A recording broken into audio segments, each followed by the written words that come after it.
une fois de plus, je vous souhaite la bienvenue dans cette formation complète en trading forex, dans laquelle je vais partager avec vous le maximum de connaissances nécessaires pour débuter et pour réussir en trading. Sans plus tôt tarder, on va commencer notre premier module.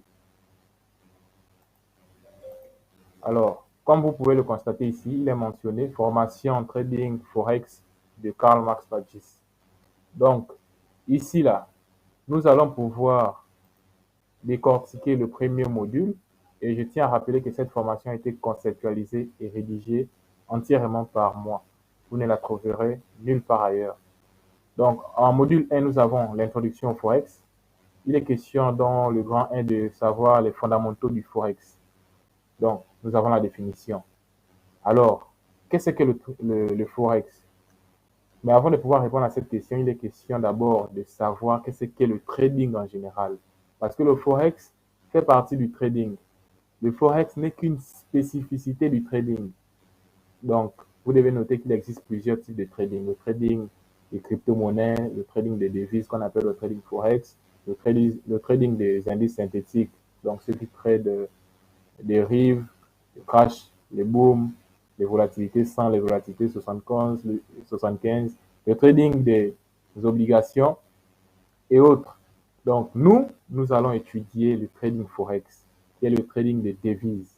Alors, qu'est-ce que le trading de manière générale? Le trading est l'achat ou la vente des actifs financiers dans le but de générer des profits par rapport aux fluctuations. Alors, qu'est-ce que le trading Forex? Le trading Forex n'est rien d'autre que l'achat ou la vente des devises dans le but de pouvoir générer des profits par rapport aux fluctuations, tout simplement. Alors, ici, j'ai rédigé une définition plus ou moins simple et concise pour que vous puissiez prendre des notes tranquillement. Alors, le trading Forex ou trading de devises étrangères consiste à échanger une devise contre une autre sur le marché d'échange. Les investisseurs spéculent sur la variation des taux d'une devise en espérant qu'elle augmente de valeur par rapport à une autre. Donc, c'est un peu ce que j'ai dit, mais ici, j'ai plus ou moins détaillé.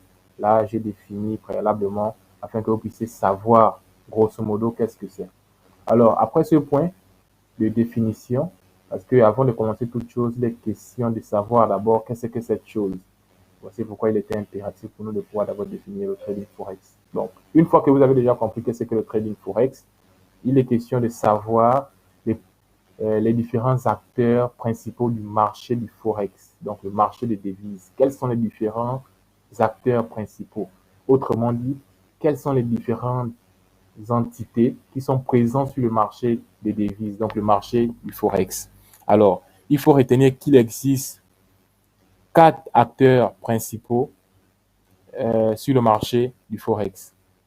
Nous avons en première position les banques centrales. Donc, ce sont les banques centrales nationales qui influencent le taux d'échange en ajustant le taux d'intérêt et en intervenant sur les marchés d'échange, donc le marché des devises. Ensuite, nous avons les banques commerciales qui facilitent les transactions d'échange pour les entreprises, les investisseurs et les particuliers comme nous. Ensuite, nous avons les sociétés multinationales qui utilisent le marché d'échange pour effectuer les transactions commerciales internationales et couvrir les risques de change, donc les risques de transactions. Et enfin, nous avons les investisseurs institutionnels, les fonds de pension, les compagnies d'assurance, par exemple AXA, et les fonds d'investissement. Ces fonds d'investissement utilisent le Forex pour diversifier tout simplement leur portefeuille, pour diversifier leur économie en générant quelques profits et également en gérant le risque. Vous voyez? Alors, le deuxième point de notre module, de notre premier module, va s'accentuer sur les concepts de base. Et dans ces concepts de base, nous allons voir les différentes paires de devises. Il faut savoir qu'en trading Forex, il y a les différentes paires de devises. Les paires de devises sont classées par catégorie. Et nous avons 3 catégories de paires de devises. La première est les paires de devises majeures. Et ensuite, nous avons les paires de devises mineures. Et enfin, nous avons les paires de devises exotiques. Alors, ici, Nous allons commencer par les paires de devises majeures. Qu'est-ce qu'est d'abord une paire de devises majeures et quelles sont ces différentes paires? Donc, ici, j'ai plus ou moins défini qu'est-ce qu'une paire de devises majeures. J'ai écrit et j'ai souligné ceci. Les paires de devises majeures dans le marché du Forex sont les combinaisons très échangées qui impliquent le dollar américain. D'une part, on va dire, toutes les devises qui impliquent le dollar américain sont déjà des paires de devises majeures, mais il ne suffit pas cela pour qu'elles soient des paires de devises, elles soient des paires de devises majeures. Il faut également une autre condition, qui est, d'une part, est l'une des autres monnaies fortes de l'économie mondiale. Donc, il faut que ça implique le dollar américain et euh, une autre devise émanant d'une économie forte ou ayant une économie forte, par exemple comme l'euro. Vous voyez, l'euro est une monnaie qui est plus ou moins considérable, qui a une économie plus ou moins stable. Donc, lorsque vous avez une paire de devises comme euro USD, d'une part, nous avons l'euro qui est une monnaie stable et l'autre part, nous avons l'USD qui dès qu'elle est présente dans une paire de devises, elle implique a priori que cette paire de devises est une paire de devises majeure. Donc, ici, j'ai plus ou moins mentionné les différentes paires de devises pour que vous puissiez savoir les différentes paires de devises majeures. Nous avons en première position l'euro USD et il faut également noter que lorsqu'on note une paire de devises comme ça, la première paire de devises est appelée la première paire de devises est appelée la devise de base et la deuxième paire de devises, donc la deuxième devise ici, USD là, est appelée la devise de contrepartie. Donc ici, euro est considéré comme la devise de base et USD est considéré comme la devise de contrepartie. USD. USD. Je vais mettre ça en majuscule. USD. OK. Ensuite, nous avons USD JPY, donc dollar américain, yen japonais. Donc, USD est la devise de base, JPY c'est la devise contrepartie. Ici, on ne va pas trop s'attarder sur ça, juste que vous avez déjà compris. Voici le reste des devises majeures. Et ensuite, nous avons les paires de devises mineures. Les paires de devises mineures sont les paires qui n'incluent pas le dollar américain, mais comprennent généralement deux autres devises majeures. Donc, dans ces paires de devises-là, nous n'avons pas la présence du dollar américain, mais nous avons plutôt les autres devises majeures. Par exemple, en première position, nous avons l'euro GBP, donc l'euro contre la livre sterling.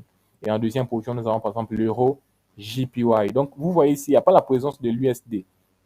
C'est ça la condition, en fait, que vous devez retenir. Dès que vous voyez une paire qui ne contient pas l'USD, mais qui a plutôt deux devises majeures, il faut comprendre et il faut déterminer que cette paire de devises fait partie des paires de devises mineures.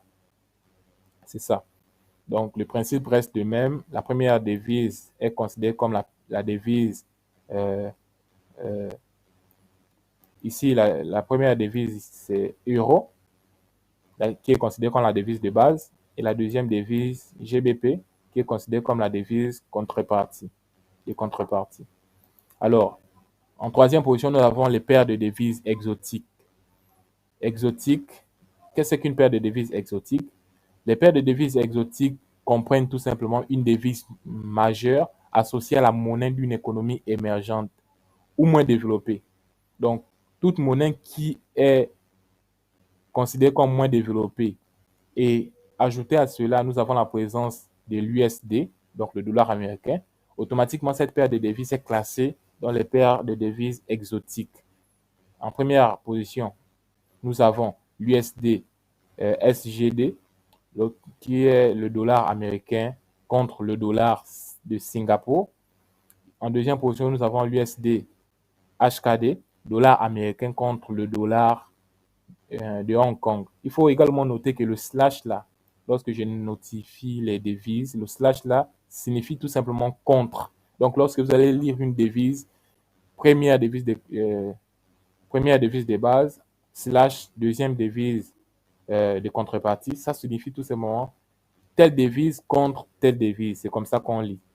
Alors, après les différentes paires de devises, nous allons pouvoir enchaîner sur un point très important qui est de savoir qu'est-ce que l'achat et la vente dans le contexte du trading Forex. Parce que ce n'est pas la même chose, par exemple, dans la vie courante, lorsqu'on te dit achète-moi le pain ou achète-moi euh, euh, un sandwich ou achète-moi une pizza, ce n'est pas la même chose. Dans le trading Forex ou encore dans le contexte du trading Forex, l'achat et la vente se réfèrent aux actions de négociation de devises où les traders spéculent sur la hausse ou la baisse des taux d'échange entre les devises. Donc, il s'agit là de profiter des spéculations, des fluctuations sur le marché pour pouvoir acheter ou vendre une devise. Vous voyez? Donc, lorsqu'on vend par exemple une devise à un prix, lorsqu'elle vaut par exemple 1500 € et que quelques secondes après, cette devise vaut 1000 €.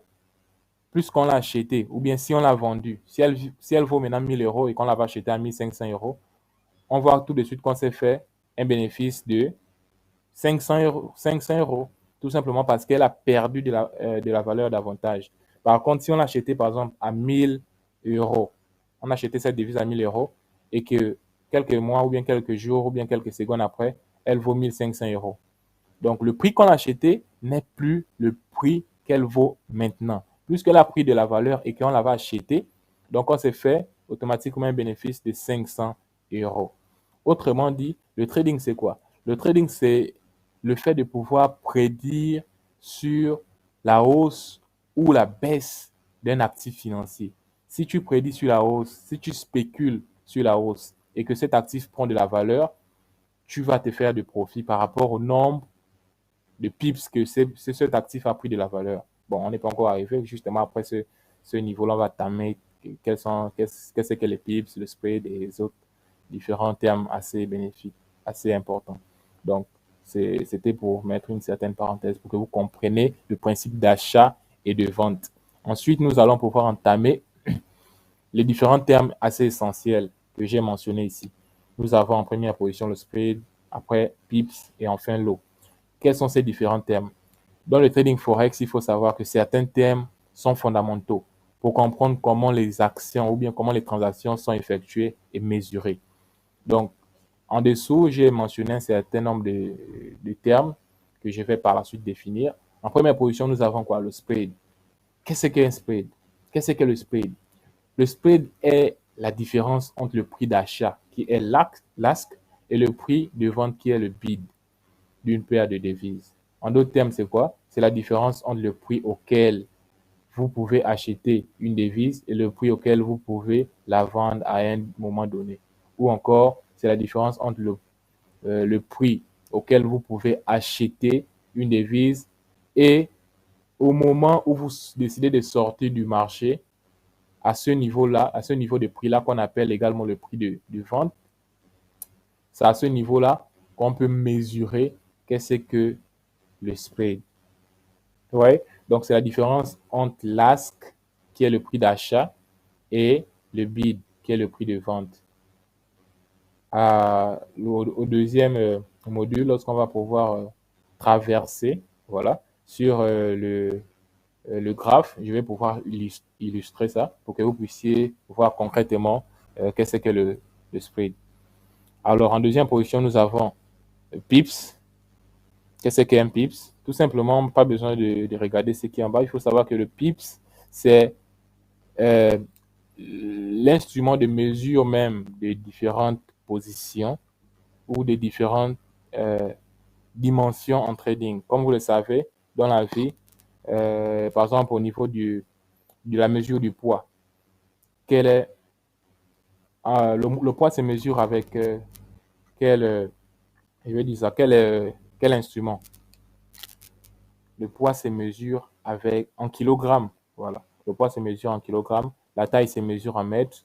Euh, et également dans le domaine du trading, la la dimension, c'est-à-dire le prix est passé d'un niveau à un autre. Ça, c'est mesure en pips. On ne peut pas dire que le prix est passé de 1 mètre à un autre. Non, ça ne se dit pas. Il faut savoir que l'unité de mesure en trading, comme l'unité de mesure de distance est le mètre, en trading, c'est le pips. Vous voyez, en trading, on prend les dimensions en pips.